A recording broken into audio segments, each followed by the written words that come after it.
Hello schools, આજે આપણે જોઈએ ક્યુબેંક મોબાઈલ એપ્લિકેશનનો ડેમો. સૌથી પહેલાં એપને ઓપન કરીએ. ઓપન કર્યા બાદ જે સ્ક્રીન આવશે એમાં આપણે ધોરણ પસંદ કરવાનું, જે ધોરણનું પેપર કાઢવું છે, ત્યારબાદ સબ્જેક્ટ અને ત્યારબાદ એક્ઝામ ડેટ અને એક્ઝામ નેમ અને સર્ચ બટન ઉપર ક્લિક કરવાનું. એટલે ચેપ્ટર્સનું લિસ્ટ આવી જશે. જે ચેપ્ટરનું પેપર કાઢવું છે એ ચેપ્ટર્સ સિલેક્ટ કરવાના અને ડન બટન ઉપર ક્લિક કરવાનું. એટલે એનું કન્ટેન્ટ આવી જશે.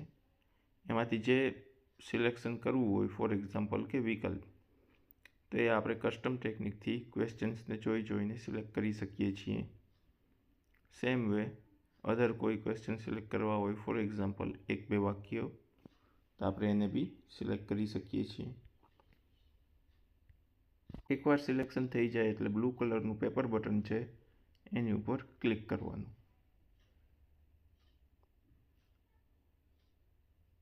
એટલે પેપર તૈયાર થઈને આવી જશે.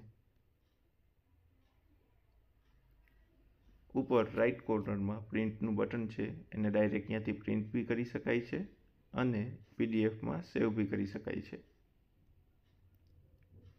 જો ઇનલાઇન પેપર જોતું હોય તો ઉપર ઇનલાઇનનું બટન છે, ચેકબોક્સ છે, એને ક્લિક કરીને પેપર બટન ઉપર ક્લિક કરવાનું. એટલે ઇનલાઇન પેપર તૈયાર થશે. હવે આપણે જોઈએ રેન્ડમ ટેકનિકથી કેમ પેપર બને.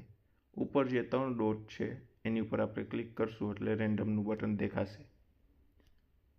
એની ઉપર ક્લિક કરશું એટલે ડાયરેક્ટલી આપણે એન્ટર કરી શકીએ છીએ કે 10 વિકલ્પ પૂછવા છે, 5 ખાલી જગ્યા, 5 ખરા ખોટા અને 1-2 વાક્યવાળા 5.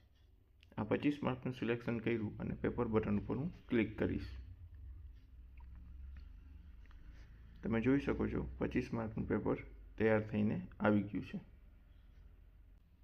આવી રીતના વેરી ઇઝીલી મોબાઈલ એપનો યુઝ કરીને વિધિન અ મિનિટ કોઈ બી ધોરણ નર્સરીથી લઈને ક્લાસ 8 સુધી આપણે કોઈ બી વિષયનું પેપર બનાવી શકીએ છીએ. Thank you for watching.